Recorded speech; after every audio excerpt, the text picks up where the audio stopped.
أعوذ بالله من الشيطان اللعين الرجيم بسم الله الرحمن الرحيم الحمد لله رب العالمين الصلاة والسلام على أشرف الأنبياء والمرسلين وعلى آله وعترته وأهل بيته الطيبين الطاهرين المعصومين صلوات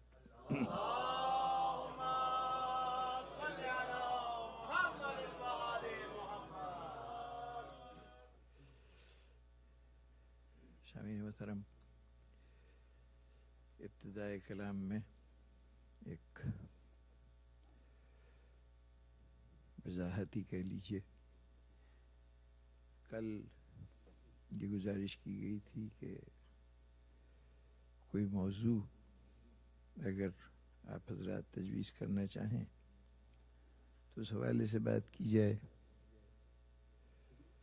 تو ایک برادر مومن جن سے میرا براہ راست تعارف نہیں تھا، انہوں نے ایک کاغذ مجھ تک منتقل کیا یہ کہہ کے کہ آپ نے کہا ہے تو یہ میری طرف سے تجویز ہے، لیکن یہ کہ میری کوتاہی کہ میں ان سے نام بات یہ ہے کہ اس وقت میرے ذہن میں ہے کہ کون سے بزرگ تھے، ممبر سے اترا تھا اور وہ وقت ایسا ہوتا ہے کہ ذرا ذہنی حالت نارمل ہوتے ہوتے کچھ وقت لگتا ہے۔ تو اس میں انہوں نے وہ موضوع دیا، ان کے چلے جانے کے بعد یہاں پر مجھے نہیں معلوم کہ وہ اس کے بعد بھی تشریف فرما تھے یا نہیں، لیکن یہاں کل کی جو گفتگو ہوئی تھی اس پر گفتگو ہونے شروع ہوئی اور معلوم ہوا کہ لوگوں کے لیے یہ جس انداز سے گفتگو کل ہوئی تھی وہ بہت زیادہ دلچسپی کی حامل ہے اور اس میں فکر کے نئے گوشے لوگوں کے ذہنوں میں پیدا ہو رہے ہیں۔ تو اب میرے لیے یہ جو نیا موضوع ہے اس میں اور جو گفتگو کل شروع ہوئی تھی اس میں انتخاب کی ایک صورتحال ہے۔ ان کا بتایا ہوا موضوع یہ ہے کہ قرآن کا مقام ہماری زندگی میں۔ اب اس کے سلسلے میں کچھ کہا جائے، ہرچند کہ وہ موضوع ایسا ہے کہ اس پر بھی صاحبان علم تو بہت باتیں کر سکتے ہیں، دو چار گفتگو شاید میں بھی نظر کر سکوں، لیکن مسئلہ یہ ہے کہ اگر میں بیشتر حضرات کی دلچسپی کا خیال کروں تو مجھے دوسری گفتگو ہوئی پر دوسرے موضوع پر ہی جو کل چھیڑا گیا تھا اسی کو جاری رکھنا زیادہ مناسب لگتا ہے۔ تو امید ہے کہ ہمارے وہ بھائی جنہوں نے مجھے یہ موضوع دیا تھا وہ میری اس کوتاہی کو معاف کریں گے کہ میں ان کے موضوع کا انتخاب نہیں کر رہا ہوں، بلکہ جو گفتگو جاری تھی اسی کو جاری رکھنا چاہتا ہوں۔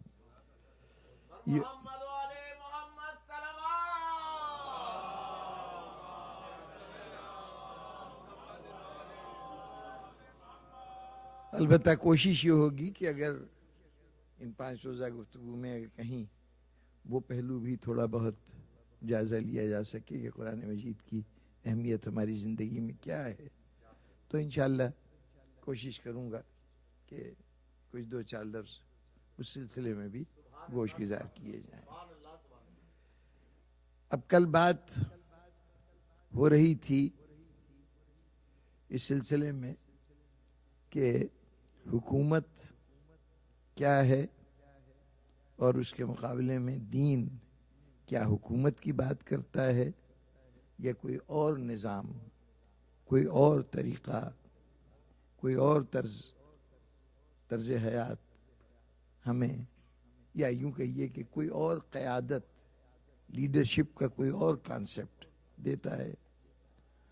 تو اس سلسلے میں 2 لفظ سامنے آئے تھے کہ سیاست کی دنیا سے تو ہمیں لیڈرشپ حکومت کی شکل میں دی جاتی ہے، لیکن دین کے نزدیک لیڈرشپ ہدایت کے ذریعے دی جاتی ہے۔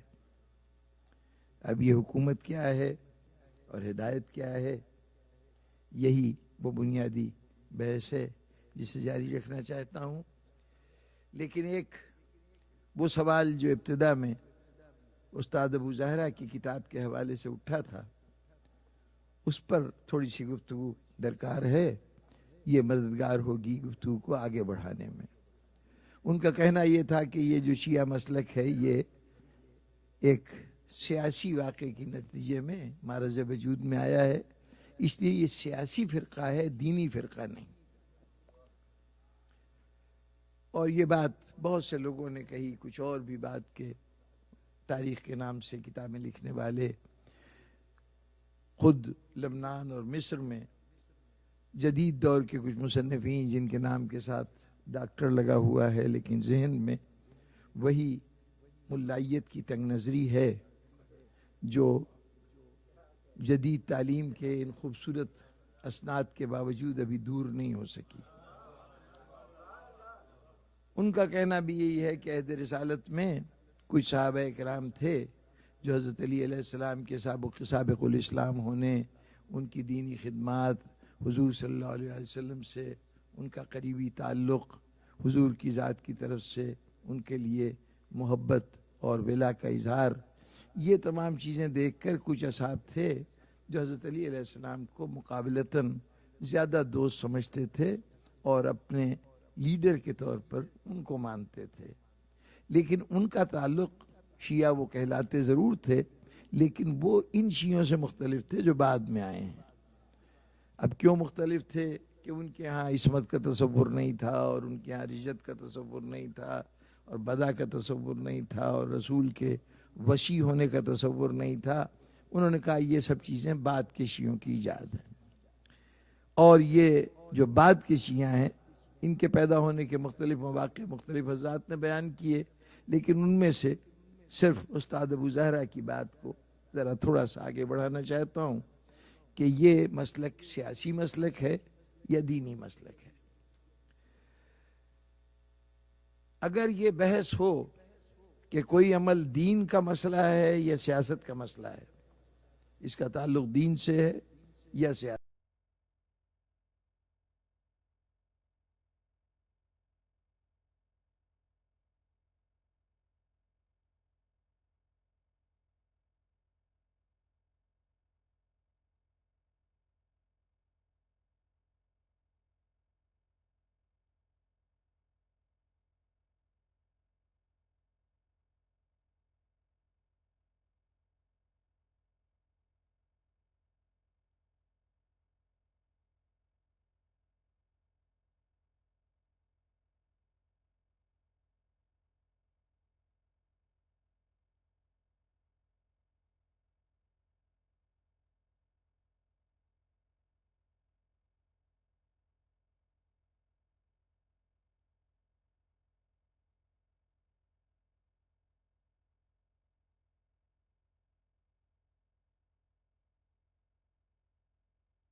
کے نقطہ نظر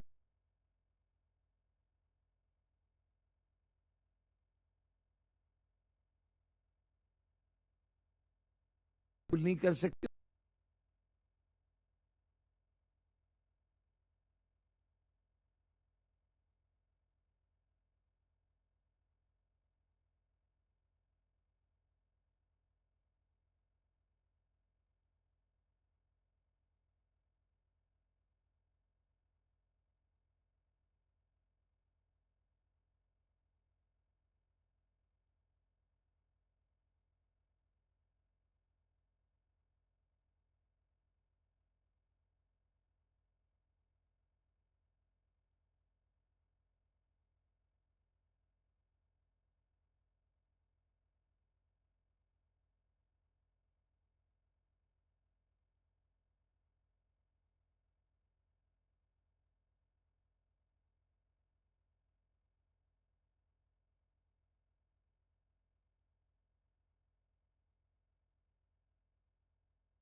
پھل ہے نا، رسول سے زیادہ قرابت کس کی ہو سکتی ہے؟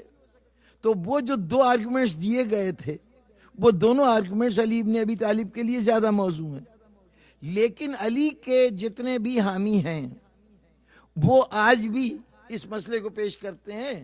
آپ نے بنیادی طور پہ ایک بات کہہ دی، یہ فیصلہ کرتے ہوئے، اس پہ بحث کرتے ہوئے کہہ دیا یا بعد میں تاثر دینے کی کوشش کی کہ رسول اللہ اقتدار کے سلسلے میں، اپنے بعد آنے والے حاکم کے سلسلے میں، لیڈرشپ کے سلسلے میں کوئی بات نہیں کہہ کے گئے اور یہ فیصلہ ہمیں کرنا ہے۔ آپ نے رسول اور قرآن کو بیچ میں سے نکال دیا اور کہا کہ یہ فیصلہ ہم کریں گے۔ دوسرا گروہ یہ کہہ رہا ہے کہ جناب یہ حق صرف اللہ کو ہے کہ وہ رسول کو مقرر کرنے والا وہ ہے تو اس کے جانشین کو بھی مقرر کرنے والا وہ ہے، اور اس کے فیصلے کا اعلان کرنے والا رسول ہے۔ ہمارا ایک موقف یہ ہے اور ایک موقف یہ ہے کہ رسول کا کوئی تعلق نہیں اس مسئلے سے، یہ مسئلہ ہمارا مسئلہ ہے۔ دونوں موقف لے جا کے دنیا کے سامنے رکھیے اور یہ تعریف پھر دہرائیے کہ دین وہ ہوتا ہے جو رسول اور خدا کی طرف معاملے کو لے جائے۔ اگر یہی فیصلہ کرنا ہے کہ سقیفہ میں کون دینی ہے اور کون سیاسی ہے تو سیدھی سی بات ہے، جو کہتا ہے مسئلے کا حل خدا اور رسول سے لیا جائے وہ دین ہوگا، اور جو کہہ رہا ہے نہیں مسئلے کا حل ہم کریں گے وہ سیاسی ہوگا۔ اس اعتبار سے تو سیاسی آپ ہیں۔ لیکن جناب والا یہ ساری بحث تو اس وقت ہو جب ہم آپ کے اس اصول کو، یہ بالکل ہمارے یہاں، آپ کے یہاں مجھے نہیں معلوم کیا طریقہ ہوتا ہے، ہمارے یہاں پولیس جو ہے وہ کسی پہ چوری کا الزام ہو تو اسے پکڑ کر بجائے اس کے کہ یہ پوچھے کہ تم نے چوری کی ہے نہیں کی ہے، ابتدا یہاں سے کرتی ہے کہ چوری کا مال کہاں رکھا ہے۔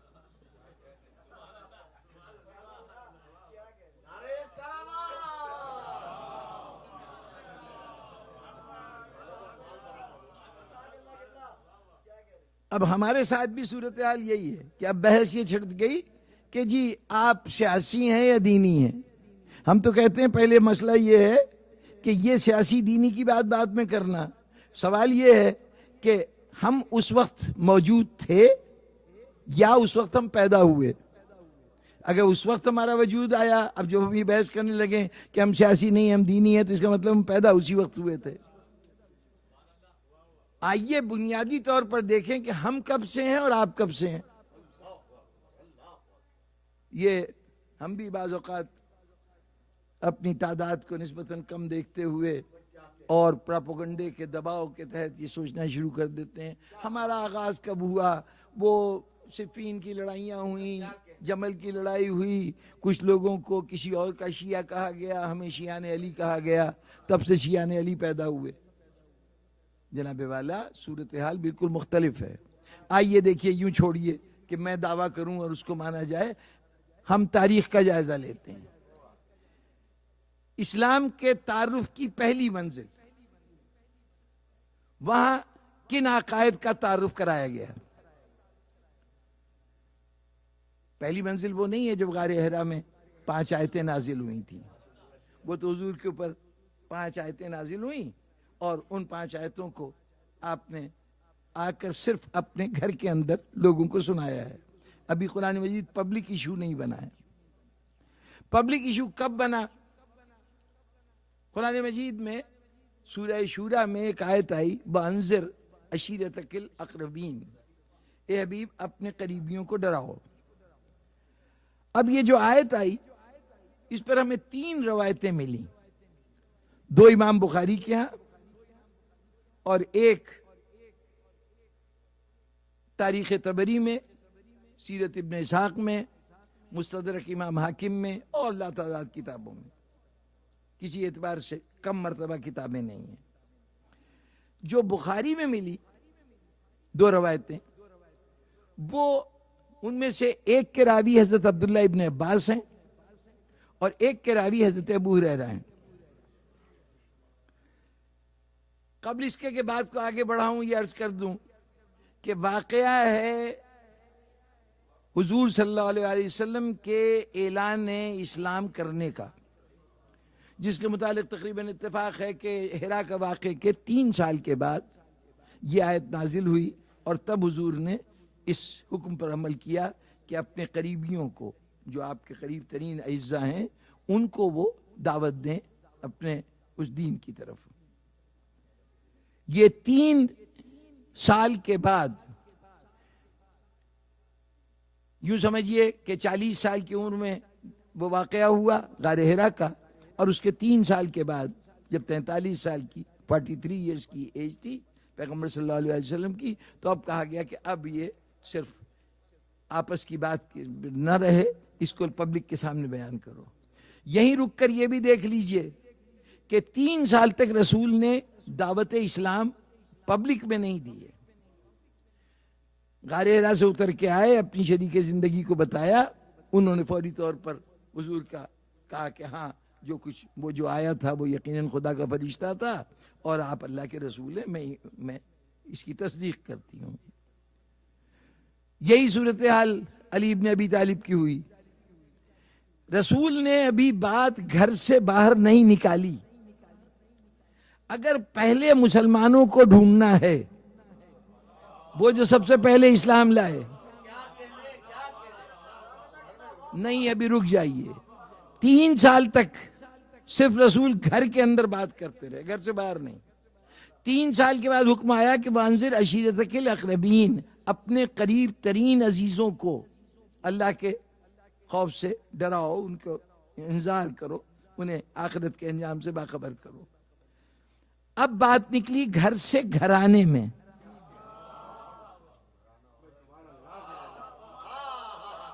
ظاہر ہے پہلے تو گھر کے اندر تھی، اب گھرانے میں بات نکلی ہے کہ اب جا کے تمہیں 3 سال کے بعد اب تمہیں اپنے رشتہ دار جو ہیں، اپنے عزیز ہیں قریبی، ان میں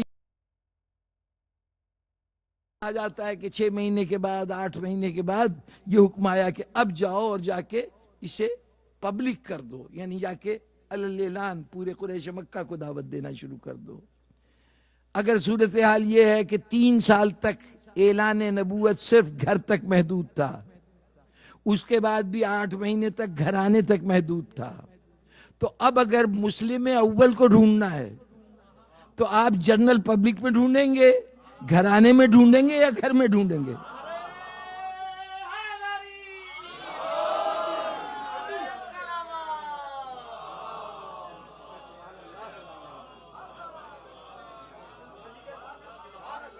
سیدھی سی بات۔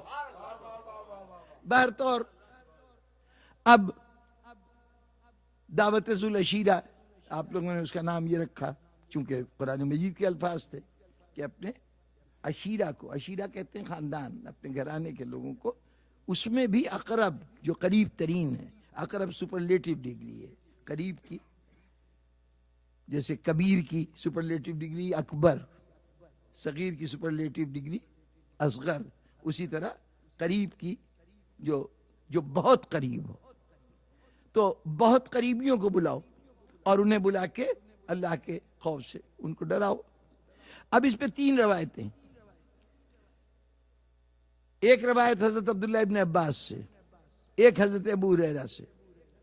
حضرت عبداللہ ابن عباس وہ شخصیت ہیں کہ جو حضور کے مکے کے قیام کے آخری زمانے میں، آخری زمانہ کون سا ہے؟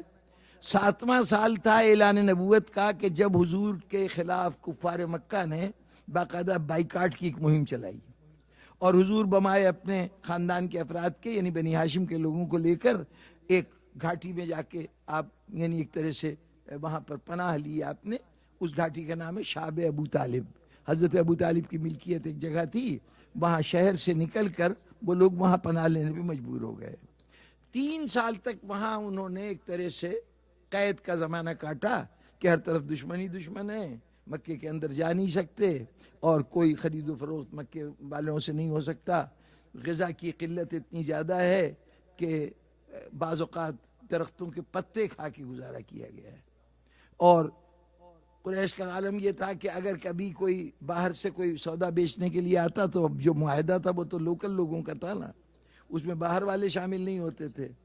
جو کوئی تاجر آیا ہے، کاروباری آیا ہے، اپنے ساتھ اناج لایا ہے، اس کو بیچ رہا ہے، اب اگر بنی ہاشم کا کوئی فرد اس کو خریدنے لگتا تھا تو وہاں وہ فوراً پہنچ جاتے تھے، ہاں بھائی کتنے کا بیچ رہے ہو؟ اتنے کا. انہوں نے کہا جی ہم اس سے 1.5 گنا زیادہ قیمت دیتے ہیں, ہم ان سے دگنی قیمت دیتے ہیں.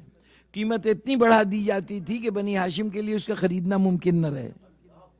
صرف بنی ہاشم کو اذیت پہنچانے کے لیے اس کی زیادہ سے زیادہ قیمت دے کے لے لیتے تھے, یہ نہ خرید سکیں. چنانچہ جناب امیر علیہ السلام اور ان کے اور جو بھائی تھے, یہ لوگ بنی ہاشم کے اور افراد دور کے قبیلوں میں نکل جاتے اور وہاں سے کفار مکہ سے بچا کر محفوظ طریقے سے کوشش کرتے تھے کہ اناج ان تک پہنچ جائے جس سے ضروریات پوری ہوں. بڑے مشکل کا زمانہ ہے یہ 3 سال جو ہیں, بہت ہی اذیتوں سے. اور اس وقت مسلمان کہتے ہیں فلاں بھی دولت مند آدمی اسلام لا چکا تھا اور فلاں تاجر جو تھا وہ ایمان لا چکا تھا, لیکن ان ساری مصیبتوں میں کسی نے آٹے کی بوری تو بڑی دور کی بات ہے, کسی ایک وقت کا کھانا بھی ان لوگوں کو نہیں پہنچایا. کوئی سچی جھوٹی کوئی داستان نہیں ملتی کہ کسی صحابی نے کوئی مدد پہنچائی ہو. شاید کفار مکہ کا دباؤ اتنا زیادہ تھا کہ بیچارے لانا بھی چاہتے ہوں گے تو وہ نہیں لا سکتے ہوں گے حضور کی امداد کے لیے. غرض یہ زمانہ وہاں گزرتا رہا. اس کے آخری ایام میں حضرت عباس, رسول اللہ کے ایک چچا ہیں عباس ابن عبد المطلب, ان کے ہاں ایک اور بیٹا پیدا ہوا جس کا نام عبداللہ ابن عباس ہے. شاب ابو طالب سے نکلنے کے فوراً بعد حضرت ابو طالب کا بھی انتقال ہو گیا, حضرت خدیجہ کا بھی انتقال ہو گیا, اور اب حضور صلی اللہ علیہ وسلم کے حالات مکے میں ایسے ہو گئے کہ اب یہاں پر تبلیغ کرنا بہت مشکل ہو گیا. اب صرف مخالف ہی مخالف ہیں, اپنوں کی تعداد نہ ہونے کے برابر ہے, یعنی کمزور مسلمان ہے اور قریش مکہ کی مخالفت بہت زیادہ ہے. چنانچہ حضور صلی اللہ علیہ وسلم نے اس وقت یہ فیصلہ کیا کہ ہم یہاں سے مدینے چلے جاتے ہیں. یہ 3 سال کے بعد واقعہ ہوا ہے, ہجرت کا واقعہ ہے. تو گویا ہجرت کے وقت عبداللہ ابن عباس کی عمر زیادہ سے زیادہ 3 سال تھی. دعوت ذوالعشیرہ جیسے بھی جہاں بھی ہوئی ہو, اس وقت حضرت عبداللہ ابن عباس پیدا نہیں ہوئے تھے. ان کی پیدائش دعوت ذوالعشیرہ سے کم از کم 7 سال بعد ہوئی ہے. بھئی 13 سال مکے کا قیام ہے, 3 سال میں پہلے تو گھر تک معاملہ رہا, جب جنرل پبلک سے, جب خاندان کے لوگوں سے گفتگو ہونے لگی تو دعوت ذوالعشیرہ ہوئی. اس سے لے کے 10 سال تک حضور مدینے میں مکے میں اور رہے ہیں, اس کے بعد مدینے ہجرت کر گئے ہیں. تو اگر ان 10 سالوں کے آخری 3 سال میں عبداللہ ابن عباس کی ولادت ہو تو اس کا مطلب یہ ہے کہ آپ واقع کے 7 سال کے بعد دنیا میں تشریف لائیں. اچھا, مزے کی بات یہ ہے کہ عبداللہ ابن عباس وہ راوی ہیں کہ جنہوں نے حضور صلی اللہ علیہ وسلم کے وصال کے وقت ایک واقعہ ہوا تھا, وہ جس میں حضور نے قلم دوات مانگا تھا, اس سے انکار کیا گیا. امام بخاری نے اس روایت کو, یعنی قلم دوات مانگنا اور اس کے لیے انکار کا ہونا اور جتنی باتیں ہوئی ہیں حضور پر جو الزام لگایا گیا آپ کے ذہنی حالت پر نعوذ باللہ, وہ ساری باتیں, اور یہ کہ ہمارے لیے کتاب خدا کافی ہے, یہ تمام باتیں بخاری شریف میں کم از کم 6 جگہ بیان ہوئی ہیں. یہ 6 کی 6 روایتیں جو عبداللہ ابن عباس سے ہیں انہوں نے بیان کی ہیں. ہمارے ایک بہت جید عالم علامہ شبلی نعمانی صاحب, انہوں نے کتاب لکھی الفاروق.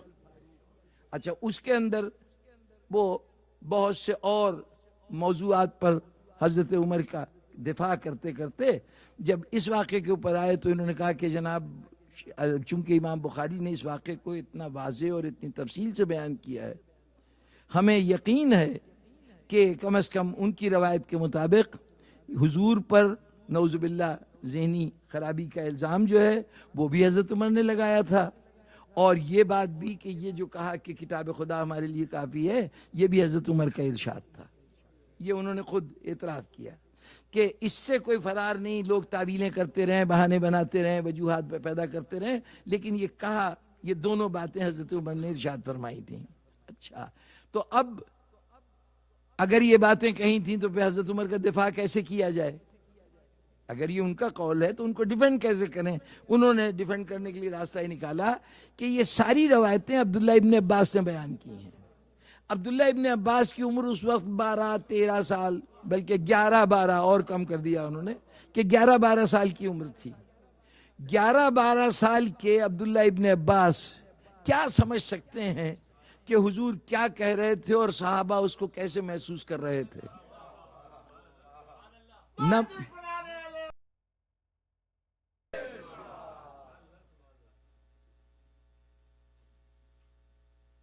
ضرورت نہیں ہے لعنتوں کی، حقائق کا تجزیہ اگر جب ہو رہا ہو تو وہاں پر یہ دیکھیے کہ سچ کدھر ہے، جھوٹ کدھر ہے۔ یہ تو رد عمل خود بخود پیدا ہو جائے گا۔ اگر کوئی جھوٹ کا مرتکب ہوگا، غلط بیانی کا مرتکب ہوگا، تو قرآن نے پہلے ہی کر دیا ہے کہ لعنت اللہ علی الکاذبین، وہ ایک اسٹینڈنگ لعنت موجود ہے جو ان تک منتقل ہو جائے گی۔ بہرطور انہوں نے کہا کہ جی عبداللہ ابن عباس جو ہیں وہ کیا سمجھ سکتے تھے کہ زمانے کا آخری پیغمبر وہ کیا ارشاد فرما رہا ہے، اور ان کے وہ قریب ترین صحابہ وہ اس پائے پہ ہیں کہ وہ رسول کی زبان کو بھی سمجھتے ہیں اور وہ جانتے ہیں کہ ہمیں کیا کہنا چاہیے۔ وہ سعادت مند نیک اتوار حضور کے حکم پہ جان دینے والے صحابہ، انہوں نے کیا سمجھا اور کیا جواب دیا، یہ عبداللہ ابن عباس کی عقل سے بالاتر باتیں تھیں۔ 12 سال کا لڑکا کیا سمجھے گا؟ سر آنکھوں پر ارشاد قبول۔ اتنا یاد رکھیے گا، یہ بات عرض کر دوں کہ ہمارے بھائیوں کے ہاں کی علم حدیث کا سارا ذخیرہ، سب سے سر فہرست جس کا نام ہے وہ حضرت ابو ہریرہ ہیں۔ تقریباً 5000 سے لے کے 6000 تک مختلف فگرز دیے ہیں مختلف لوگوں نے۔ کہا جاتا ہے کہ 6000 احادیث ان سے روایت ہوئی ہیں، کم سے کم 5000 ان کی روایت کردہ حدیثیں ہیں۔ سب سے بڑے راوی حدیث حضرت ابو ہریرہ ہیں، اس کے فوراً بعد حضرت عبداللہ ابن عباس ہیں، اس کے بعد تیسرے نمبر پر حضرت عائشہ آتی ہیں۔ جو اتنا ذخیرہ موجود ہے اس میں یہ 3 مرکزی شخصیتیں ہیں جس سے سارا علم حدیث ہمارے بھائیوں کو ملا ہے۔ تمام فقہ کے احکام، شریعت کے احکام، تمام جتنے بنیادی اصول ہیں دین کے، وہ سب عقائد وغیرہ سب ان 3 ذرائع سے ملے ہیں۔ اگر اس میں سے حضرت عبداللہ ابن عباس کا کنٹریبیوشن نکال دیا جائے تو یوں سمجھیے کہ کم از کم 2/3 دین جو ہے وہ ختم ہو جاتا ہے۔ پتہ ہی نہیں چلے گا کہ بہت سے احکامات جو نماز روزے وغیرہ سے متعلق ہیں اس کے سلسلے میں حضور نے کیا فرمایا ہے۔ ہمارے پاس حدیث نہیں ہوگی، ہمارے پاس سے مراد ہمارے بھائیوں کے پاس حدیث نہیں ہوگی اگر عبداللہ ابن عباس کو نکال دیں۔ اچھا، عبداللہ ابن عباس حدیث قرطاس کو سننے میں چونکہ عمر ان کی 11-12 سال ہے، اس لیے وہ کیا سمجھ سکتے ہیں کہ حضور کیا کہہ رہے ہیں اور صحابہ کیا کہہ رہے ہیں، اس لیول تک وہ پہنچے ہی نہیں ہیں۔ اتنی سی بات مان لیجئے کہ پھر حضرت عبداللہ ابن عباس کی سنی ہوئی یہ آخری حدیث ہے۔ نہیں، جملے پہ توجہ دیجئے، خاص طور پہ نوجوانوں سے کہہ رہا ہوں۔ حضرت عبداللہ ابن عباس نے حضور کی زبان، یہ حضور کے آخری ایام ہیں جی، حضور سے آخری بات سنی ہے جو عبداللہ ابن عباس بیان کر رہے ہیں کہ حضور کہہ رہے ہیں کہ قلم دوات لاؤ اور صحابہ کہہ رہے ہیں کہ نہیں آئے گا، جو بھی اس کی وجوہات بیان کر رہے ہیں، یہ آخری حدیث ہے۔ اس سے پہلے جو کچھ بھی حضور نے کہا ہوگا اس سے پہلے کہا ہوگا نا، نماز کے متعلق، روزے کے متعلق، حج کے متعلق جو کچھ بھی کہا ہوگا، کوئی سال بھر پہلے کہا ہوگا، کوئی بات 2 سال پہلے کہی ہوگی، کوئی 3 سال پہلے کہی تھی ہوگی۔ جب حضرت عبداللہ ابن عباس کی عقل آخری حدیث کو سنتے وقت پختہ نہیں تھی تو اس سے پہلے والی حدیثوں میں تو بالکل ناپختہ ہوگی۔ اگر ان کی آخری سنی ہوئی حدیث قابل قبول نہیں ہے تو باقی 2500 حدیثیں جو ان سے منسوب ہیں اس کو کیسے ہم صحیح مان لیں؟ بہرطور وہ عبداللہ ابن عباس ایک راوی ہیں دعوت ذوالعشیرہ کے۔ کیا روایت ہے؟ ابھی عرض کر دوں۔ وہ روایت یہ ہے کہ حضور صلی اللہ علیہ وسلم پر جب یہ قرآن کی آیت نازل ہوئی، بخاری شریف میں اسی آیت کی تفسیر میں دوسری جلد میں تفسیریں موجود ہیں مختلف آیتوں کی جس سے متعلق حضور کا کوئی ارشاد ہے، تو اس میں اس آیت کی تفسیر کرتے ہوئے کہ وانذر عشیرتک الاقربین کی جب آیت نازل ہوئی تو حضور گھر سے نکلے اور کوہ صفا پر چڑھ گئے۔ صفا و مروہ جس کے درمیان صحیح ہوتی ہے، تو کہا صفا پہ چڑھ گئے اور وہاں چڑھ کر آپ نے آواز دی یا صباحو۔ یہ صباحو کا مطلب ایسے لفظی معنی شاید ہوں اے اٹھنے والو، اے سحر خیز لوگو، صبح سویرے اٹھنے والو، شاید لفظی معنی یہ ہو، لیکن یہ ایک علامتی لفظ تھا۔ جب کبھی کوئی خطرہ کوئی شخص دیکھتا تھا، کسی دشمن کو دیکھ لیا ہے کہ وہ حملہ آور ہو رہا ہے، کوئی جنگلی جانور آ گیا ہے اور وہاں آبادی کو نقصان پہنچنے کا اندیشہ ہے. تو جو آدمی بھی اس خطرے سے آگاہ ہوتا تھا اس کی ذمہ داری تھی کہ وہ یا سباہو کا نعرہ لگائے تاکہ دوسرے لوگ یہ سمجھیں کہ خطرہ ہے اور وہ فوراً مدد کے لیے آ جائیں. یہ بالکل ویسی بات ہے نا کہ جیسے آپ کے ہاں یہ انسٹرکشنز ہیں کہ کہیں آگ لگے تو اب جو آدمی بھی آگ کو دیکھے وہ فائر چلانا شروع کر دے تاکہ لوگ خبردار ہو جائیں اور اس کے مطابق ضروری اقدامات کیے جا سکیں. اسی طریقے سے عربوں کا طریقہ یہ تھا کہ کہیں کوئی اس صحرائی زندگی میں کہیں کوئی خطرہ نظر آ جائے تو اس کے اوپر یا سباہو کی سزا دی جائے. تو اب امام بخاری جو اس حدیث کو نقل کر رہے ہیں وہ کہہ رہے ہیں کہ جب یہ یا سباہو کی آواز بلند ہوئی تو تمام گھروں سے آدمی دوڑ پڑے.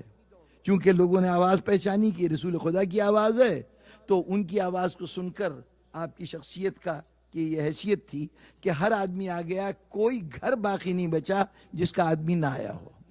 اور اس کے مقابلے میں حضور اپنے ان سے مخاطب ہوئے اور ان سے کہا کہ اگر میں تم سے کہوں کہ اس پہاڑ کے پیچھے ایک دشمن ہے اور جو تم پہ حملہ کرنے والا ہے تو تمہارا رد عمل کیا ہوگا؟ انہوں نے کہا کہ ہم یقین کر لیں گے آپ کی اس بات پہ, اس لیے کہ آپ سے ہم نے غلط بات نہیں سنی.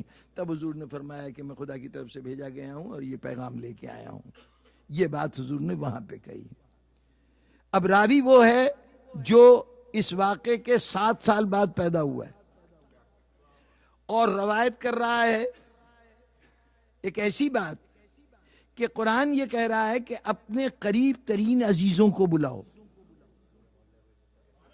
حضور نے پورے مکے کو بلا لیا, ان سے خطاب کیا.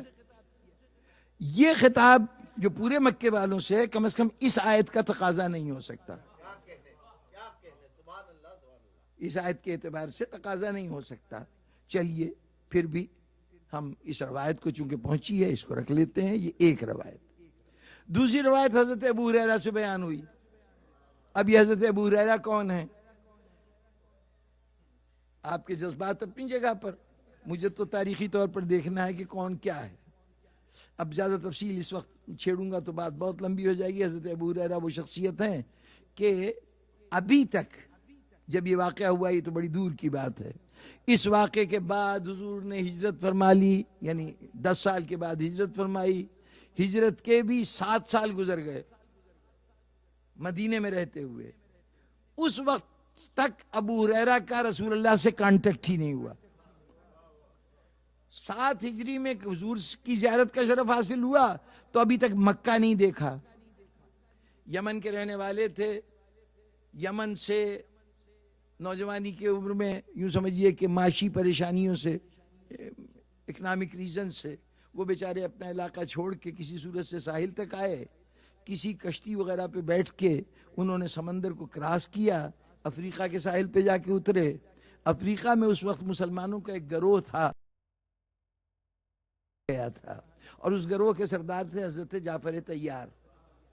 ابھی تک حضرت جعفر ہیں, جعفر ابن حضرت ابی طالب, اور یہ طیار کا لقب بعد میں ملا ہے جنگ موتا میں آپ کی شہادت کے بعد. اس وقت تک حضرت جعفر کہلاتے ہیں. حضرت علی کے بڑے بھائی ہیں, 10 سال بڑے ہیں حضرت علی سے. یہ حضرت جعفر طیار کی سرکردگی میں 70 71 یا 72 آدمیوں کی ایک جماعت کو حضور نے کہا تھا کہ تم لوگ وہاں چلے جاؤ, حبشہ میں چلے جاؤ. یہ حبشہ میں پہنچے, بہت سے واقعات ہوئے. بہرطور ان کا دربار میں بہت زیادہ رسوخ ہو گیا. حضرت جعفر طیار جو تھے ان کو ایک بہت امپارٹنٹ پوزیشن مل گئی. جو بادشاہ وقت تھا نجاشی, اس کے ہاں بیٹا پیدا ہوا تو اس بیٹے کے تربیت کے لیے حضرت جعفر طیار کا انتخاب ہوا. حضرت جعفر طیار کے ہاں اسی زمانے میں بیٹا پیدا ہوا تو اس کا نام عبداللہ رکھا گیا تھا. چنانچہ نجاشی نے بھی اپنے بیٹے کا نام عبداللہ رکھا. اور جناب اسما بنت امیس جو جعفر طیار کی زوجہ تھیں اور ان کے بیٹے عبداللہ کی والدہ تھیں, انہوں نے دودھ بھی پلایا ہے نجاشی کے بیٹے کو. تو اب جو بچہ جناب عبداللہ کی سرکردگی میں پروان چڑھ رہا ہے وہ شہزادہ ہے, وہ ولی عہد مملکت ہے. ظاہر ہے کہ حضرت عبداللہ کا مقام بہت زیادہ اہم تھا, وہاں پر وی آئی پی پوزیشن ان کو حاصل تھی. اس وی آئی پی پوزیشن میں اب جو بادشاہ کے ظاہر ہے کہ اس کے ذریعے سے مالی وسائل بھی تھے, حالات بھی بہتر تھے. اب جو ایک آدمی روزگار کی تلاش میں آیا ہے اس کے لیے حضرت جعفر طیار کی پوزیشن بڑی امپارٹنٹ تھی، وہ پہنچا حضرت جعفر طیار کے پاس اور ان سے درخواست کی کہ میں آپ کی خدمت میں رہنا چاہتا ہوں، میں اسلام قبول کرنا چاہتا ہوں۔ چنانچہ حضرت ابو ہریرہ مسلمان ہو گئے۔ جب تک حضرت جعفر طیار وہاں حبشہ میں رہے، یہ بھی ان کے پاس ہی رہتے رہے اور ان کی خدمت وغیرہ کرتے رہے۔ جب حضرت جعفر طیار فتح خیبر کے دن، جس دن خیبر فتح ہوئے، اس دن جعفر طیار اس سے پہلے پہنچے۔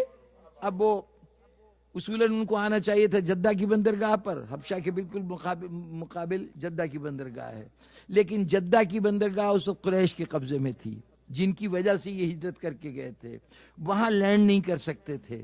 چنانچہ یہ اپنے جو بھی جہاز کہہ لیجئے یا کشتی کہہ لیجئے، اس کو ساحل کے ساتھ اوپر کی طرف چلاتے لے گئے، اور تقریباً جدہ سے 300 میل اوپر کے فاصلے پر ایک جگہ ہے ینبوع، آج بھی یہ شہر موجود ہے۔ اس ینبوع میں پہنچ کر یہ لوگ کشتی سے اترے اور اب وہاں سے مدینے آئے۔ مدینے آئے تو جس کی زیارت کے لیے اشتیاق یہاں تک لایا تھا، وہ میدان خیبر میں وہاں پہ مصروف جہاد تھے۔ اطلاع ملی کہ حضور تو خیبر کی طرف گئے ہیں۔ ان کو اب ظاہر ہے کہ اشتیاق تھا بے تحاشا، انہوں نے کہا ہم مدینے میں رک کے کیا کریں گے، ہم بھی چلتے ہیں وہاں پر۔ تو پوری جماعت حضور کی خدمت میں خیبر پہنچی، اور اس دن پہنچی جس دن قلعہ خیبر فتح ہوا تھا۔ ادھر علی ابن ابی طالب خبر لے کے آئے، قلعہ فتح ہو گیا، ادھر حضرت جعفر طیار اپنے ساتھیوں کے ساتھ پہنچ گئے وہاں پر۔ تو حضور کا یہ جملہ ہے کہ دونوں کو دیکھ کے کہا تھا کہ میں آج فیصلہ نہیں کر سکتا کہ مجھے زیادہ خوشی کس بات کی ہے، خیبر کی فتح پہ خوشی زیادہ کروں یا تمہارے واپس آنے کی خوشی پہ زیادہ خوشی کروں۔ اب مجھے نہیں معلوم کہ حضور نے کیا فیصلہ کیا اور دونوں خوشیوں کو وزن کر کے کس خوشی کو بڑا کہا کس کو چھوٹا کہا۔ اتنا جانتا ہوں کہ آج رسول کی زندگی کا وہ دن ہے جب رسول بہت زیادہ خوش ہیں۔ یہی کیفیت ہے نا حضور کا، یہ کہنا کہ میں یہ فیصلہ نہیں کر سکتا کہ زیادہ خوشی کس سے ہوئی۔ تو اگر آج حضور کی زندگی کا سب سے بڑا خوشی کا دن ہے، اب وہ چاہے جعفر طیار کی واپسی سے ہو، چاہے علی کے اس کارنامے کے نتیجے میں ہو جس کو فتح خیبر کہتے ہیں، یہ طے ہے کہ رسول کی زندگی کی سب سے بڑی خوشی ابو طالب کے گھرانے سے آتی ہے۔ اچھا جناب والا، یہ ضمناً بات ہو گئی۔ تو اس دن حضرت ابو ہریرہ تشریف لائے ہیں، 1.5 سال، بلکہ ایگزیکٹ مدت ہے 19 مہینے، یعنی 12 سال اور 1 سال اور 7 مہینے یہ آپ مدینے میں رہے۔ اس کے بعد اچھا حضور یہ کرتے تھے کہ جب اس طرح کے لوگ آتے تھے جن کا بیچاروں کا کوئی ذریعہ معاش نہیں ہوتا تھا، تو مسجد کے باہر ایک چبوترا بنوا رکھا تھا، اس چبوترے کے اوپر ان کو کہہ دیا جاتا تھا بھئی یہیں سوئے جایا کرو، یہیں بیٹھ کے اپنی ضروریات پوری کرو۔ وہیں پر مدینے کے لوگ جو ہیں وہ کھانا وغیرہ پہنچا دیتے تھے، جس کے ہاں کوئی یہ کہیے کہ نظر نیاز ہوئی، فاتحہ ہوا، تو وہ جا کے وہاں پہ بھیج دے آؤ، صفحے پہ لوگ بیٹھے ہوئے ہیں، ان کی ضرورت پوری ہو جائے۔ تو کبھی کھانا آ جاتا تھا، کبھی لوگ بھوکے رہتے تھے، کبھی پرسنلی کوئی آدمی چلا جاتا تھا کسی سے انصاری کے گھر اور وہاں سے کھانا لے لیا کرتا تھا۔ 1 سال 7 مہینے یہی طریقہ کار حضرت ابو ہریرہ کا رہا۔ اس دوران میں حضور یہ کرتے تھے کہ جن لوگوں کو وہاں ٹھہرایا ہوا تھا ان میں سے ایک ایک کو اکاموڈیٹ کرتے جاتے تھے، کسی کو کسی جاب پہ بھیج دیا، کسی جانے والے مبلغ کے ساتھ بھیج دیا۔ یہی ہوا کہ ایک مبلغ حضور کے جا رہے تھے بحرین میں، بحرین کے والی نے اسلام قبول کیا تھا، تو حضور نے والی سے کہا کہ حکومت تو تمہارے پاس ہے، لوگوں کو دین بتانے کے لیے میں اپنے یہاں سے ایسے لوگ بھیجوں جو جا کے دین سمجھائیں گے۔ تو یہاں پہ رک کے ایک بات دیکھ لیجئے، اگر حضور مدینے کے بادشاہ ہیں، حاکم ہیں، تو جو علاقہ بھی آپ کی سلطنت میں شامل ہوگا اس میں رسول والی بھیجیں گے، گورنر بھیجیں گے، رسول مبلغ بھیج رہے ہیں۔ حاکم اپنا نمائندہ بھیجتا ہے جو جا کے اس کی حکومت کی جگہ پر اپنی حکومت قائم کرے، لیکن جو ہدایت کے لیے آیا ہے وہ حکومت نہیں قائم کرنا چاہتا، حکومت اسی کی رہے گی جس کی ہے، لیکن وہاں پر رسول کا پیغام پہنچانے کے لیے مبلغ جائے گا۔ چنانچہ مبلغ گیا اور اس مبلغ کے ساتھ عبد الاعلی موری ایک شخصیت تھے کہ جن کو بھیجا گیا تھا، ان کے ساتھ حضرت ابو ہریرہ کو ساتھ کیا گیا. یہ ابو ہریرہ کا گلا اچھا تھا، یعنی وہ اچھی آواز میں کلام کر سکتے تھے، تو کہا گیا کہ تم ان کے ساتھ جاؤ، اذان دیا کرنا. مؤذن کے طور پر یہ ساتھ گئے تھے، اور حضور کے وصال تک یہ وہیں پہ رہے. حضرت ابوبکر کے دور میں ان کی واپسی ہوئی تھی وہاں سے. ابھی تک مکہ ان کی زندگی میں نہیں آیا. حضور دنیا سے تشریف لے گئے، مکہ نہیں آیا. مکہ میں ان کے آنے سے 20 سال پہلے، حضور کے وصال سے 20 سال پہلے یہ واقعہ ہوا ہے جسے دعوت ذوالعشیرہ کہتے ہیں. اس وقت یہ توس کے یمن کے علاقے دوس میں اپنے مشاغل میں مشغول تھے، اور ان کا مکے سے کوئی تعلق نہیں تھا. مکے کی خبر یہ سنا رہے ہیں کہ رسول پر جب یہ آیت آئی بانزر رشیدت کے الاقربین، تو حضور نے کیا کیا؟ اب انہوں نے جو روایت بیان کی وہ روایت یہ تھی کہ حضور صلی اللہ علیہ وسلم نے، یہ بھی بخاری کے اندر موجود ہے، انہوں نے جب یہ حکم آیا تو حضور نے اب اس کے بعد خطبہ دیا. اب یہ نہیں کہ کس کو بلایا، کس کو جمع کیا، خطبہ جب دیا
اگر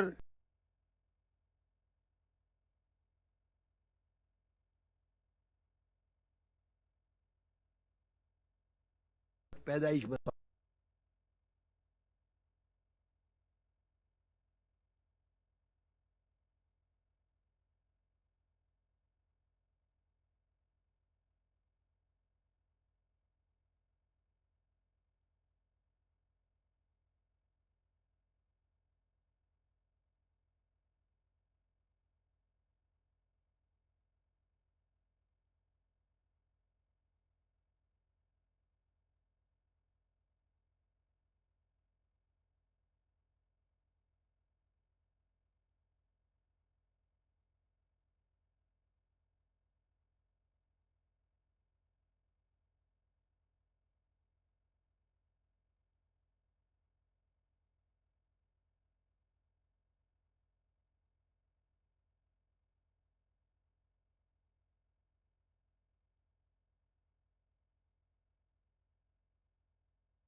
درود پڑھیے.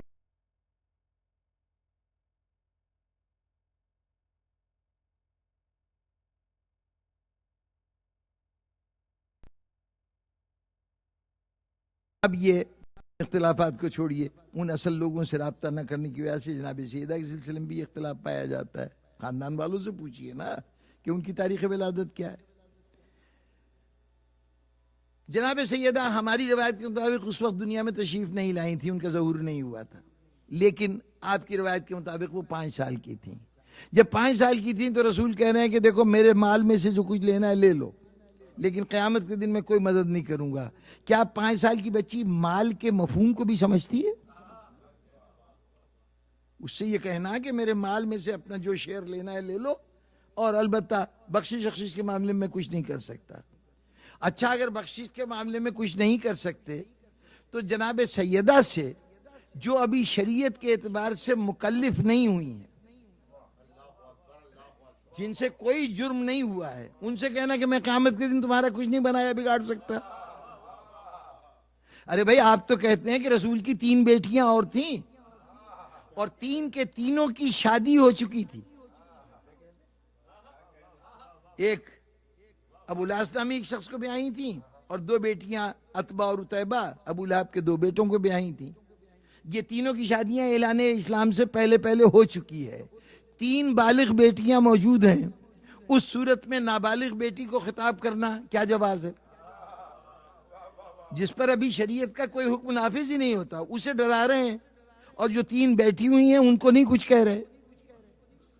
یہ بات تھی مولانا مودودی کو بھی کھٹکی. یہ روایت لکھتے ہوئے انہوں نے سیرت سرور عالم میں یہاں پر دفاع پیش کیا کہ در حقیقت یہ اس لیے کہا تھا کہ اس سے محبت کا اظہار مقصود تھا.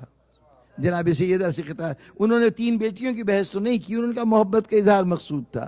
تو یہ طے کر لو کہ کم از کم رسول کی پیاری اگر کوئی تھی تو وہ سیدہ تھی. در حقیقت جس وقت یہ روایت بنائی گئی تھی اس وقت تک رسول کی ایک ہی بیٹی تھی. یہ تو بعد کے مورخوں نے اپنے طور پر ایک کو میں 3 اور شامل کر دیں، ورنہ اس وقت تک یہ تصور بالکل واضح تھا کہ رسول کی ایک ہی صاحبزادی ہیں. بہرطور یہ روایت بیان کی گئی جناب ابو ہریرہ کی زبانی. تیسری روایت جو براہ راست اس شخصیت کی زبانی بیان ہوئی جو واقعے کا جز ہے. ایک راوی عبداللہ ابن عباس تھے، کوہ صفا کے اوپر گئے. یہ ابو ہریرہ کا بیان ہے کہ خاندان والوں کو اس طرح خطاب کیا. تیسری روایت سیرت ابن اسحاق کے ذریعے سے تاریخ طبری نے نقل کی، اور اس کے علاوہ حدیث کی بہت سی کتابوں میں روایت آئی جس کو دعوت ذوالعشیرہ کے نام سے ہم جانتے ہیں، کہ اب راوی ہیں حضرت علی علیہ السلام. وہ روایت فرماتے ہیں تفصیل کو چھوڑتے ہوئے کہ آپ نے اہتمام کیا دعوت کا، اور سب لوگ جمع ہو گئے، منتشر ہو گئے. دوسرے دن پھر یہی اجتماع ہوا، پھر منتشر ہو گئے، حضور کی بات نہیں سنی. تیسرے دن جب کھانا وانا کھا چکے تو دیکھا ابو طالب دروازے پہ کھڑے ہیں، اور انہوں نے کہا کہ آج اس وقت تک میں کسی کو نہیں جانے دوں گا جب تک میرا بھتیجا اپنی بات مکمل نہیں کر لے گا. یعنی پہلی تبلیغ کا انتظام جو ہے بیٹے نے کیا ہے، اور اس میں سامعین کو روکے رکھنے کا اہتمام جناب ابو طالب نے کیا ہے، باپ نے کیا ہے. حضور نے اس کے اندر اپنا پیغام پیش کیا، اور پیغام بھی کیا پیش کیا، یہ نہیں کہ میں مجھ پہ ایمان لاؤ، یا حضور نے کہا کہ آج تک کوئی شخص اللہ کی طرف سے اتنا بڑا تحفہ اپنی قوم کے لیے نہیں لایا جتنا بڑا تحفہ میں لے کے آیا ہوں. تمہاری قوم کے لیے تحفہ لے کے میں آیا ہوں. تم میں سے کون ہے جو اس پیغام کو دنیا تک پہنچانے میں میری مدد کرے؟ دعوت اسلام نہیں دے رہے، یہ غلط فہمی ہے کہ یہاں پہ دعوت اسلام دے رہے ہیں. یہاں حضور کہہ رہے ہیں کہ تم میں سے کون ہے جو اس پیغام پہنچانے میں میری نصرت کرے، مدد کرے، اور ساتھ ہی یہ بھی کہ جو میری مدد کرے گا وہ میرا جانشین ہوگا، میرا وصی ہوگا، میرا خلیفہ ہوگا. مجمع پہ سناٹا طاری ہے. ایک 13 سال کا نوجوان وہ اٹھا، یا رسول اللہ میں حاضر ہوں، تم بیٹھ جاؤ. پھر اٹھے، پھر بٹھا دیا. تیسری مرتبہ اٹھے، بلایا، قریب بلایا، ماتھے پہ بوسہ دیا، اور اس کے بعد کہا کہ یہ میرا وصی ہے، میرا جانشین ہے، میرا خلیفہ ہے، دنیا میں بھی اور آخرت میں بھی، میری موجودگی میں بھی، میرے بعد بھی. اور یہ کہہ کے آپ نے دو لفظ استعمال کیے کہ وَاسْمَعُوا وَأَطِیعُوا، اس کو سنو جو کچھ یہ کہتا ہے اور اس کی اطاعت کرو.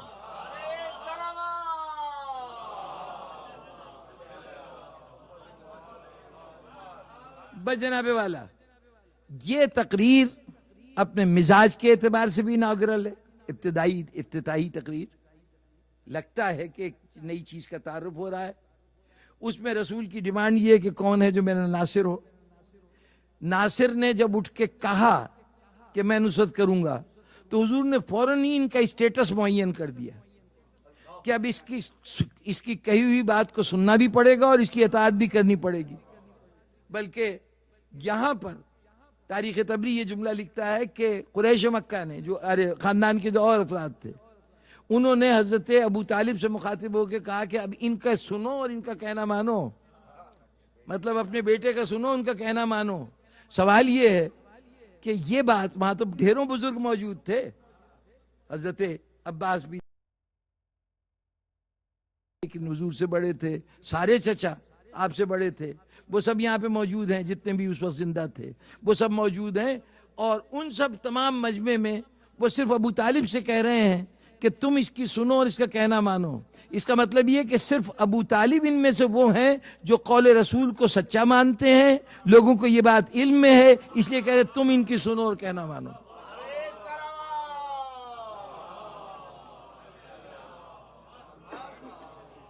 اب سنیے جناب، حضور نے فرمایا میں اللہ کی طرف سے ایک پیغام لے کے آیا ہوں، ایک ایسا تحفہ لے کے آیا ہوں جس سے پہلے نہیں آیا. دو باتیں تو اس میں شامل ہیں کہ ایمان لاؤ اس ذات کے اوپر کہ جو اللہ ہے، جو اپنے بندوں کے لیے ہدایت کے لیے بھیجتا ہے کسی کو، اور حضور وہ ذات ہیں جن کو بھیجا گیا ہے. دو عقیدے تو یہ تھے. تیسرا وہ عقیدہ ہے کہ علی تمہارا خلیفہ ہے، میرا خلیفہ ہے، میرا جانشین ہے، اور تمہارے لیے تمہارا ولی ہے، تمہارا صاحب اختیار ہے. یہ جو کہے گا اس کو سننا پڑے گا، جو کہے گا اس پہ، جو حکم دے گا اس پہ عمل کرنا پڑے گا. یہ تین بنیادی نظریات کا تعارف کرایا جا رہا ہے پہلی میٹنگ میں. اب اسلام کا آغاز ہوتا ہے ان تین عقائد کے ساتھ. اصلی اسلام وہیں ملے گا جہاں یہ تین عقیدے ہوں گے. توحید خدا ہو، رسول کی رسالت ہو، اور علی کو صاحب اختیار یعنی ولی مانا جائے.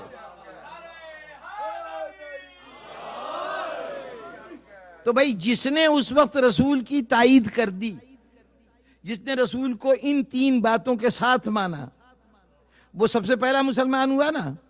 اور یہی عقیدہ ہے اس جماعت کا. تو اس کو تم صحیفہ میں کہاں ڈھونڈ رہے ہو؟ یہ تو اس وقت معرض وجود میں آ گئی تھی جب پہلا شخص مسلمان ہوا تھا.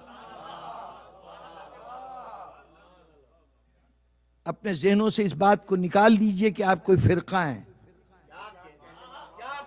آپ اسلام کی مین اسٹریم ہیں.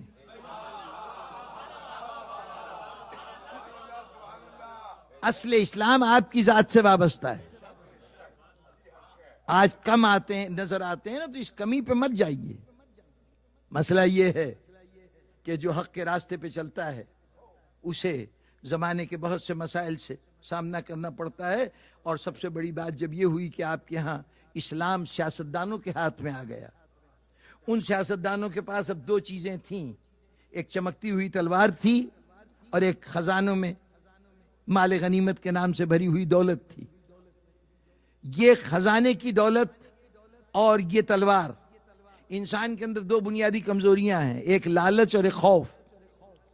خوف کی تواضع ہو رہی ہے تلوار سے، لالچ کی تواضع ہو رہی ہے خزانے سے. ان دونوں ٹیمپٹیشنز کے مقابلے میں اگر اکثریت حکومتوں کے ساتھ ہو جائے اور رسول کے ساتھی گنتی کے چند افراد رہ جائیں تو اس پہ حیران ہونے کی ضرورت نہیں ہے. اس پہ فخر کیجئے کہ آپ وہ چند لوگ ہیں جو تمام ٹیمپٹیشن سے بے نیاز ہو کے رسول کی تعلیمات پہ عمل کر رہے ہیں.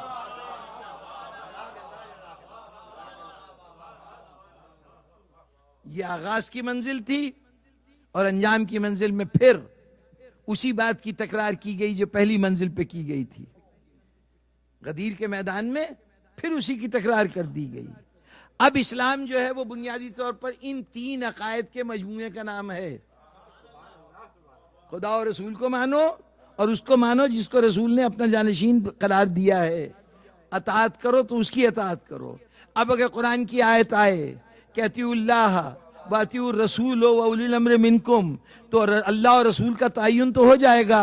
اولی الامر کے لیے بھی پریشان نہ ہونا. وہی 3 شخصیتیں جن کی اطاعت کا حکم رسول دے رہا ہے، انہی 3 کی اللہ دے رہا ہے. اب اولی الامر کوئی اور نہیں ہو سکتا، وہی ہو سکتا ہے جس کی اطاعت کا حکم رسول دے رہے ہیں. یہ بنیادی 3 عقائد ہیں جو اسلام کی اساس ہیں. اب ایک بات کہہ کے سمیٹ دوں، تاریخ کا ایک حوالہ. 40 سال گزر گئے حضور کے وصال کے بعد، دنیا سے پردہ فرما لینے کے بعد. 26 سال گزر گئے. سن 37 ہجری میں 36 ہجری میں ایک لڑائی ہوئی. 36 ہجرہ میں حضور تخت پہ تشریف، یعنی جو آپ نے ظاہری اقتدار حوالے کیا، یا یوں کہیے کہ حضرت علی کو ظاہری طور پر خلیفہ مانا، اس کے بعد ایک لڑائی ہوئی. اس لڑائی میں پہلی مرتبہ مسلمان ہمیں 2 واضح گروہوں میں منقسم نظر آئے. اس سے پہلے جو گروہ بندیاں ہوں گی اس کے لیے اب کوئی ذاتی اختلاف کہا جا سکتا ہے، کہ کوئی کہہ رہا ہے کہ نماز کے اندر، جنازے کے اندر 5 تکبیریں ہونی چاہیے، کوئی کہہ رہا ہے 4 تکبیریں ہونی چاہیے. اس نوعیت کے اختلافات تھے. اختلافات ضرور تھے. جنگ جمل کے بعد جب جناب امیر علیہ السلام شہر بصرہ میں داخل ہوئے تو آپ نے جا کے بصرے کی مسجد میں نماز پڑھائی. نماز پڑھا کے فارغ ہوئے تو اب پہلے تو علی کے نام، علی سے یعنی علی کو سلام کرنا تو بڑی دور کی بات ہے، علی کے سلام کا جواب دینا بھی لوگوں نے چھوڑ دیا تھا. لیکن آج جب علی ایک سیاسی منصب کے اوپر فائز ہو کے آئے ہیں تو ماشاءاللہ صحابہ کرام بھی بھاگے آئے اور انہوں نے بھی نماز میں شرکت کی. ایک صحابی تھے حضرت ابو درداء، وہ یہ جملہ بیان کرتے ہیں، یہ ان کی روایت ہے کہ وہ کہتے ہیں کہ آج 26 سال کے بعد علی کے پیچھے نماز پڑھی تو ہمیں عہد رسالت کی نماز یاد آ گئی.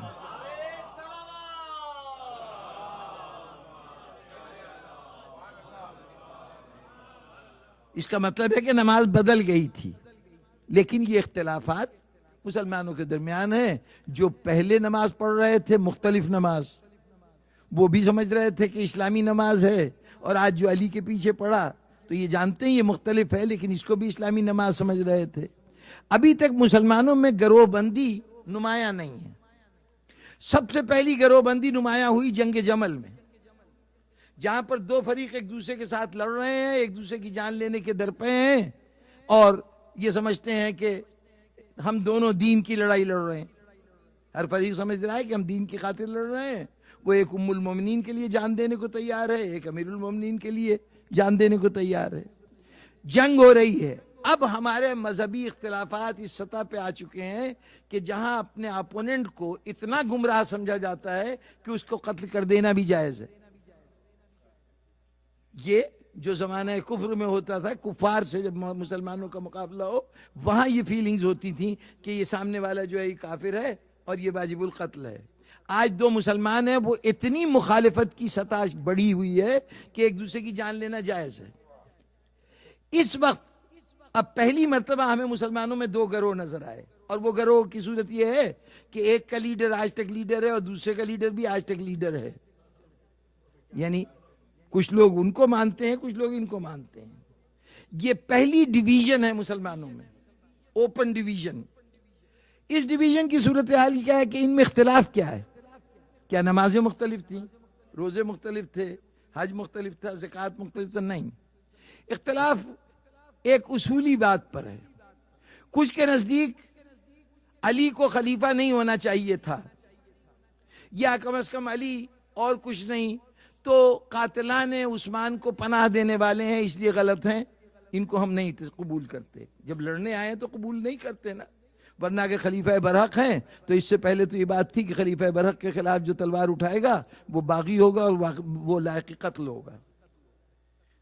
وہ باغی ہے اور اس کو قتل کیا جانا چاہیے خلیفہ برحق کے خلاف. تو جو علی کے مقابلے میں لڑ رہا ہے وہ علی کو خلیفہ برحق نہیں مانتا، ورنہ لڑنے کا کوئی جواز نہیں۔ اچھا تو پھر مانتا کیا ہے؟ اس کے نزدیک وہ اسٹیبلشمنٹ جو علی سے پہلے تھی وہ برحق تھی، کیونکہ اسی کے ایک فرد کے قتل کا انتقام لینے کے لیے مجمع اکٹھا ہوا ہے جو پچھلے حکمران تھے۔ تو وہ اب دو عقیدے ہیں، ایک کہتا ہے کہ ایک صحیح ہے خلیفہ، باقی تین جو اس سے پہلے تھے وہ غلط تھے، اور دوسری طرف یہ کہا جا رہا ہے کہ وہ تین صحیح تھے، یہ علی غلط ہیں۔ پورے مسلمان جمع ہیں، ان مسلمانوں میں دو گروہ ہو گئے ہیں، ایک کہہ رہا ہے کہ تین صحیح ایک غلط، ایک کہہ رہا ہے ایک صحیح تین غلط۔ ساری ملت اسلامیہ دو عقیدوں کے ذریعے پہچانی جا رہی ہے کہ یا تو تین کو صحیح مانو اور ایک کو غلط مانو، یا ایک کو صحیح مانو تین کو غلط مانو۔ آج مسلمانوں کی اکثریت کہہ رہا ہے چاروں حق ہیں۔ رسول کے بعد صحابہ کرام کی موجودگی میں جب ملت اسلامیہ پہلی مرتبہ ڈویژن نظر آئی تو اس ڈویژن میں ہم نے دیکھا کہ کچھ وہ تھے جو ایک کو برحق مانتے تھے، کچھ وہ تھے جو تین کو برحق مانتے تھے۔ یہ بعد میں، اس وقت تک یہ دو عقیدے تھے۔ آج ہم سن رہے ہیں کہ چار برحق ہیں، چار کے چاروں ٹھیک ہیں، کم از کم اس وقت تک یہ عقیدہ نہیں تھا۔ تو جو چاروں کو برحق مانتے ہیں وہ تو اپنی تاریخ ولادت بتائیں، وہ بتائیں کہ وہ کب آئے۔ عہد رسالت میں نہیں تھے، بعد رسول جناب عائشہ کے میدان جمل میں آنے تک، صفین میں معاویہ کے میدان میں آنے تک یہ گروہ یہی تھے۔ وہ صفین میں بھی یہی صورتحال ہے، جمل میں بھی یہی صورتحال ہے کہ وہاں تین کو ماننے والے ایک طرف ہیں، ایک کو ماننے والے ایک طرف ہیں، چار کو ماننے والے کا وجود نہیں۔ اچھا اب آج 1400 سال گزرنے کے بعد وہ تین والے تو دکھائی نہیں دیتے، ایک والے اس وقت بھی تھے، آج بھی ہیں۔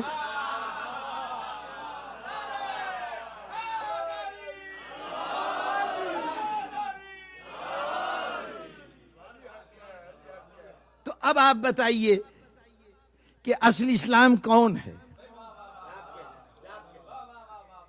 وہ ہیں، آپ کا تو وجود ہی نہیں ہے، اور یہی پریشانی ہے۔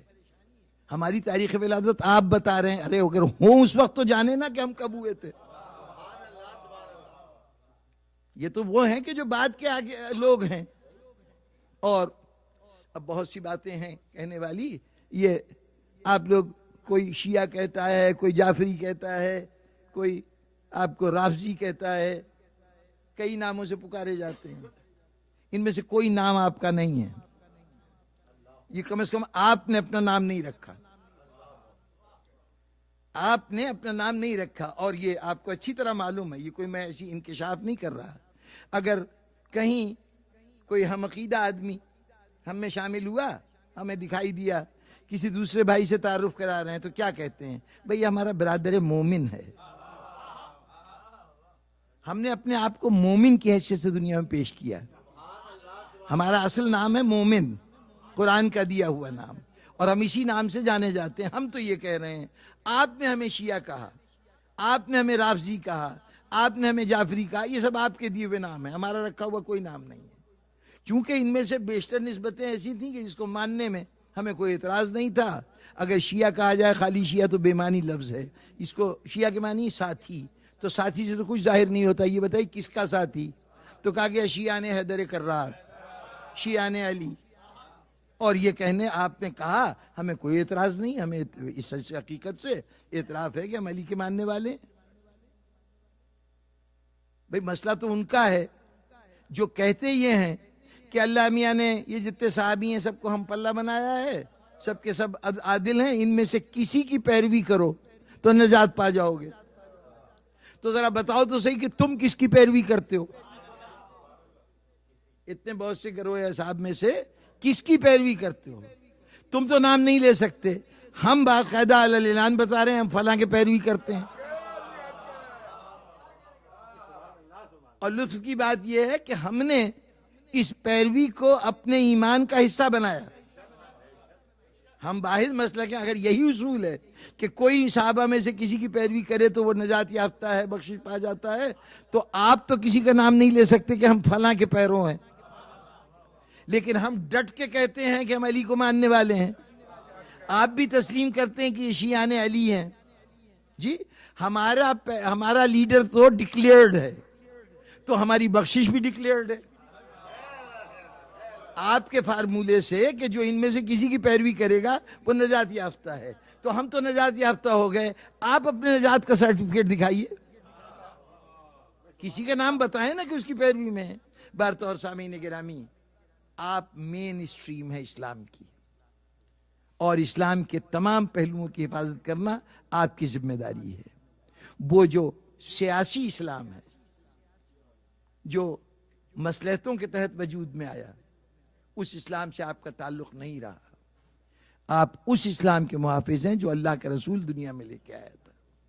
اور اس معاملے میں اپنے آپ کو ریڈیوس نہ کیجئے فرقہ سمجھ کے. ساری ذمہ داری ہماری ہے. قرآن پہ کوئی حرف آئے ہم ذمہ دار, حدیث پہ کوئی الزام آئے ہم ذمہ دار. ان ہستیوں پر کہ جن کے ذریعے اسلام آیا ہے, ان کی ذات پر کسی نوعیت کا کوئی انگلی اٹھائے, اس کے ذمہ دار ہم ہوں گے. اس کا جواب دینا ہماری ذمہ داری ہوگی. ہم ان کو کس چیز کا ذمہ دار سمجھیں؟ اگر ملت اسلامیہ پر کوئی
بق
اتنی بڑی فوج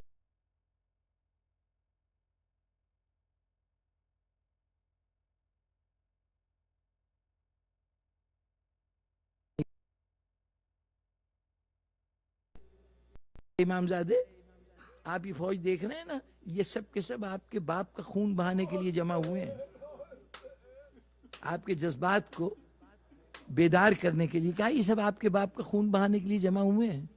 ایک مرتبہ انگڑائی لی سید سجاد نے، اور اس کے بعد مخاطب ہوئے کہ آپ مجھے جوش دلا رہے ہیں، ذرا کل کا دن آنے دیجئے، وہ وقت کہ جب بابا مجھے اجازت دیں گے، پھر میں دیکھتا ہوں یہ فوجیں کتنی ہیں۔ اس ارادے کا سید سجاد، اور اس پر وہ وقت آ جائے، آپ کی بیماری کب سے شروع ہوئی یہ معین نہیں ہے، کوئی کہتا ہے 8 تاریخ کو رات کو، کوئی کہتا ہے 9 تاریخ کی رات کو، بہرطور 9 کی شب عاشور آپ حالت غشی میں تھے۔ کیا مسئلہ تھے، اللہ نے کیوں یہ کیفیت پیدا کر دی؟ اور یہ غشی صرف 10 محرم کو شام غریبہ تک رہی ہے، اس کے بعد یہی سید سجاد ہیں، بازاروں سے گزر رہے ہیں، لاشوں کے درمیان سے جا رہے ہیں، تمام مرحلے ہیں، لیکن پھر سید سجاد پہ کوئی غشی طاری نہیں ہوئی۔ گویا یہ قدرت کا ایک انتظام تھا کہ اس تھوڑے سے لمحے کے لیے آپ پر یہ کیفیت طاری رہے کہ آپ میدان جنگ سے محفوظ کیے جا سکیں۔ سید سجاد پر شب عاشور غشی کی کیفیت تھی۔ اس غشی سے 2-3 مواقع ہیں جب سید سجاد بیدار ہوئے ہیں۔ ایک موقع کا تذکرہ کروں، حسین کے خیموں سے ایک غازی میدان کی طرف جا رہا تھا، ایک مجاہد جانے والا تھا۔ اس مجاہد کے جانے کا تذکرہ تاریخوں نے بڑی تفصیل سے کیا کہ جب یہ مجاہد نکلنے لگا تو حسین کے خیمے کا پردہ بار بار اٹھتا تھا، بار بار گر پڑتا تھا۔ یہ حسین کا وہ جوان تھا جس کا قصیدہ حسین نے پڑھا ہے، اور دنیا کا بہترین قصیدہ کسی کی اس سے اچھی تعریف ہو نہیں سکتی کہ خداوندہ گواہ رہنا میدان میں وہ جا رہا ہے جو صورت اور سیرت میں تیرے رسول کا سب سے زیادہ مشابہ ہے۔ اس سے زیادہ فضائل کسی کے نہیں ہو سکتے اس جملے کے بعد کہ رسول کا وہ جس کا اخلاق جو ہے اس کے لیے قرآن کہہ رہا ہے خلق عظیم کا مالک ہے، اس کے خلق عظیم کی کیفیت رکھنے والا علی اکبر میدان میں جا رہا ہے۔ اب یہ پردہ اٹھتا تھا، گرتا تھا، کیا قصہ تھا؟ علی اکبر نکلنا چاہتے تھے، کوئی بہن آ کے لپٹ جاتی تھی، کوئی بی بی آ جاتی تھی، علی اکبر ہمیں کس پہ چھوڑ کے جا رہے ہو؟ ہوتے ہوتے ایک مرحلہ آیا کہ حسین نے کہا کہ اب مسافر کا راستہ نہ روکو، اس کا سفر بہت طویل ہے، اسے اپنے مقصد کے حصول کے لیے جانے دو۔ اب حکم امام تھا، بی بی طرف کھڑے ہو گئے، حضرت علی اکبر ان کے درمیان سے گزرتے جا رہے ہیں، سوگوار آنکھوں سے آنسو جاری ہیں، اور اس میں سے علی اکبر گزرتے جا رہے ہیں۔ گزرتے گزرتے خیمے کے در پہ پہنچے تھے کہ ایک ایسی آواز آئی کہ حسین جیسا صابر بھی اس کی آنکھوں میں آنسو آ گئے۔ کیا آواز تھی؟ خیمے کے پشت سے، پچھلے حصے سے ایک آواز آ رہی تھی، بھیا علی اکبر، بھائی سے ملے بغیر چلے جاؤ گے؟ دیکھا تو سید سجاد خیمے کی لکڑی کا سہارا لیتے ہوئے اٹھ رہے ہیں۔ علی اکبر آئے، بھائی کے گردن میں باہیں ڈال کر بابا کی بے کسی پہ دونوں بھائی روتے رہے۔ اس کے بعد سید سجاد نے رخصت کیا، علی اکبر میدان میں چلے گئے تو سید سجاد نے واحد حصہ جنگ کا سید سجاد نے اس وقت دیکھا، فرمائش کی کہ خیمے کا پردہ اٹھا دیا جائے، میں اپنے بھائی کی لڑائی دیکھوں گا۔ علی اکبر لڑتے رہے، سید سجاد خیمہ گاہ سے بھائی کی جنگ کو دیکھتے رہے۔ ادھر علی اکبر گھوڑے سے گرے، سید سجاد غش کھا کے گر پڑے۔ سامعین گرامی، یہ واقعہ میں نے اس لیے بیان کیا کہ ایک اور منظر میری نگاہوں کے سامنے ہے۔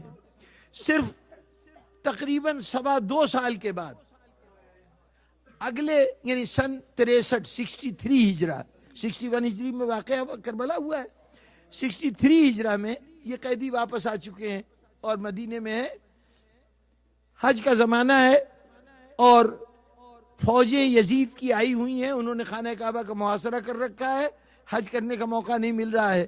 اتنے میں یزید کی ہلاکت کی خبر آئی اور یہ فوجیں منتشر ہو گئیں۔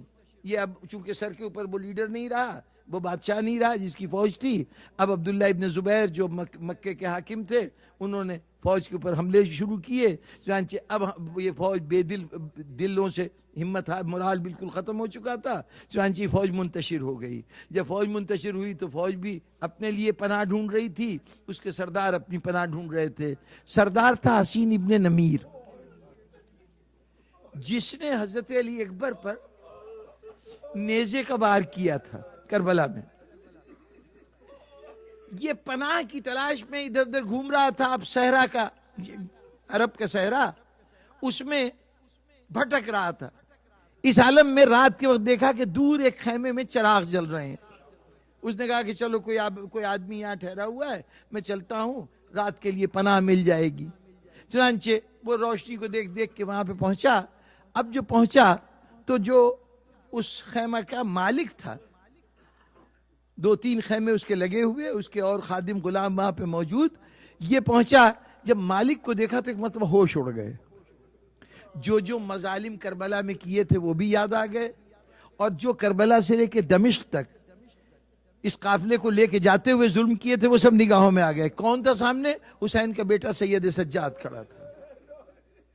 ایک مرتبہ ہوش اڑ گئے، لیکن سید سجاد فوراً مخاطب ہوئے، مسافر ہو، بھوکے ہو، آؤ میرے خیمے میں آؤ۔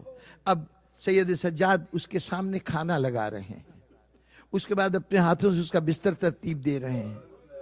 حسین ابن نمیر دل میں ڈر رہا ہے کہ اگر ابھی پتہ چل گیا ان کو کہ میں کون ہوں تو اس کے بعد میری خیر نہیں، پہلے ہی بے سہارا ہے، بچنے کی کوئی امید نہیں۔ ہوتے ہوتے رات ہو گئی، میزبان مہمان کو بستر پر لٹا کر خود ایک گوشے میں خود بھی لیٹ گیا۔ رات گزری، اب یہ سوچ رہا ہے کہ ابھی رات کا وقت ہے، ابھی نہیں پہچانے ہیں، صبح کی روشنی میں اگر مجھے دیکھ لیا اور پہچان گیا کہ میں کون ہوں تو مجھے زندہ نہیں چھوڑیں گے، اس لیے بہتر ہے کہ میں خاموشی سے اٹھوں اور چلا جاؤں۔ رات کے وقت اٹھا اور خاموشی سے نکلنا چاہ رہا تھا کہ پیچھے سے آواز آئی کہ مسافر کہاں جا رہے ہو؟ یہ وقت تو جانے کا نہیں ہے، سفر کرنے کا نہیں ہے۔ اس نے گھبرا کے کہا کہ میں چاہتا یہ تھا کہ ابھی اندھیرا ہے، نکل جاؤں، ورنہ سورج کی تمازت میں سفر نہیں ہو سکے گا۔ تو کہا ایسے کیوں جا رہے ہو بغیر سواری کے؟ تمہارے پاس سواری نہیں ہے، زیادہ راہ نہیں ہے۔ ایک اونٹ منگایا، وہ اس کے حوالے کیا کہ اس کے اوپر بیٹھ کے جاؤ۔ پھر اس کے بعد کچھ کھانا دیا، یہ بھی ساتھ لے جاؤ۔ پھر اس کے بعد ایک مشکیزہ لیا، اس میں پانی بھرا، کہا کہ سفر میں ہوگی مشکیزہ رکھ لو۔ اب حسین ابن نمیر سے برداشت نہ ہو سکا، کہا لگتا ہے کہ صاحبزادے آپ مجھے پہچانے نہیں۔ تو سید سجاد نے کہا کیا میرا بھائی علی اکبر ایسا تھا جسے بھول جایا جائے؟ نہ میں بھائی علی اکبر کو بھولا ہوں، نہ اس ہاتھ کو بھولا ہوں جس نے علی اکبر کے سینے میں برچھی ماری تھی۔ کہا مولا پھر یہ طرز عمل کیسا، یہ رویہ کیسا؟ کہا وہاں ہم تمہارے مہمان تھے، آج تو ہمارا مہمان ہے۔ وہاں تمہارا اخلاق تھا، یہاں ہمارا اخلاق۔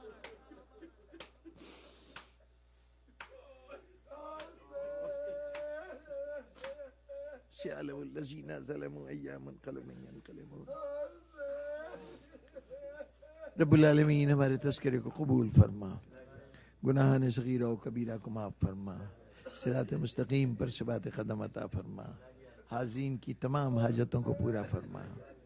رب العالمین جو مومن بیمار ہیں تجھے واسطہ ہے امام موشی کاظم علیہ السلام کا کہ وہ وسیلہ ہیں مریضوں کی صحت یابی کے، پروردگارہ تمام بیماروں کو شفا عطا فرما۔ جو طلب رزق میں سرگرداں ہیں واسطہ ہے امام حسن کا کہ ان کے ذریعے سے، ان کے وسیلے سے اگر رزق کے لیے دعا مانگی جائے تو اللہ رزق کی فراوانی عطا کرتا ہے۔ پروردگارہ ان مومنوں کے وسائل رزق میں اضافہ فرما دے۔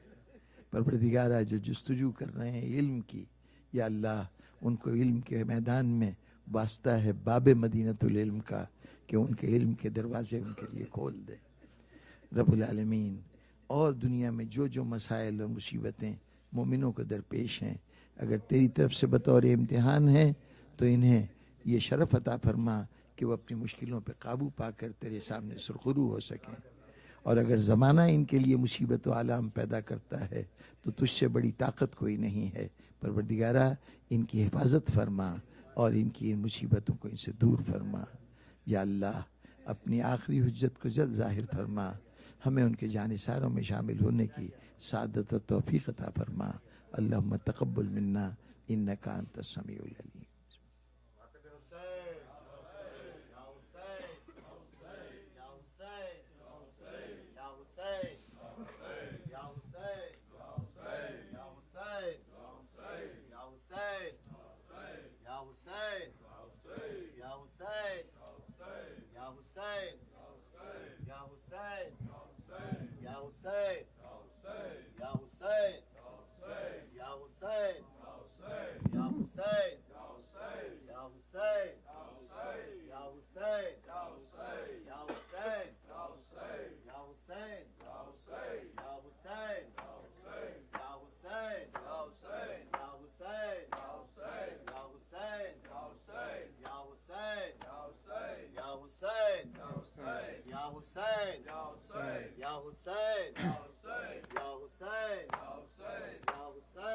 حسین یا حسین یا حسین یا حسین یا حسین یا حسین یا حسین یا حسین یا حسین یا حسین یا حسین یا حسین یا حسین یا حسین یا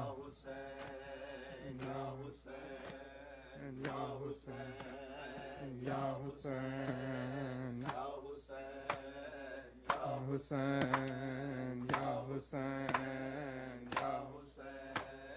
یا حسین یا حسین۔ میں بنت علی ہوں،